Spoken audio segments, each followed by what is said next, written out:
Download the ZEE5 app now. Zee मराठीवरील तुला पाहते रे ह्या मालिकेच्या 4 एप्रिलच्या भागात सोनिया जयदीपची ईशाला राजनंदिनी समजण्यावरून खिल्ली उडवते। तेव्हा जयदीप तिच्यावर रागवतो। तेव्हा सोनिया त्याला विक्रांतने सांगितलेल्या गोष्टीची आठवण करून देते। ईशाला राजनंदिनी बनवू नका असं त्याला बजावते, मात्र जयदीप तिच्या बोलण्याकडे लक्ष देत नाही। इकडे ईशा तिच्या आई-वडिलांना फोन करून तिच्यात आणि विक्रांतमध्ये सर्व काही सुरळीत चालू असल्याचं सांगते। ईशाच्या आई-बाबांना हे ऐकून आनंद होतो।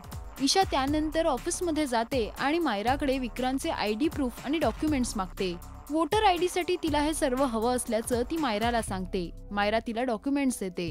ईशा मतदार नोंदणी ऑफिसमध्ये जाते आणि तिच्या मिस्टरांचं नाव यादीत नसल्याचं तिकडच्या अधिकाऱ्याला सांगते। तेव्हा तो त्यांचा फोटो आणि नाव सांगायला सांगतो। ईशा विक्रांतचे डॉक्युमेंट्स त्याला देते।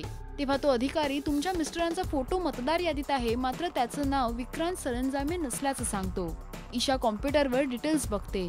तेव्हा विक्रांतचं नाव गजेंद्र पाटील असं लिहिलेलं असतं। ते वाचून ईशाला धक्का बसतो। इकडे मायरा विक्रांतला ईशा तुमचे डॉक्युमेंट्स वोटर आयडीसाठी घेऊन गेल्याचं सांगते। ते ऐकून विक्रांतला धक्का बसतो।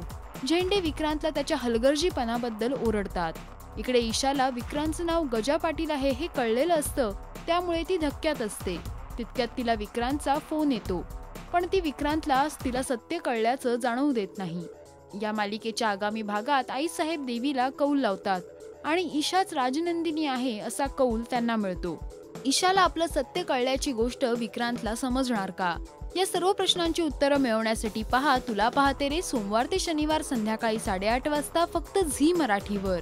मराठी टेलिव्हिजन इंडस्ट्रीचे अपडेट मिळवण्यासाठी पहा आणि सबस्क्राईब करा राजश्री मराठी शोबज।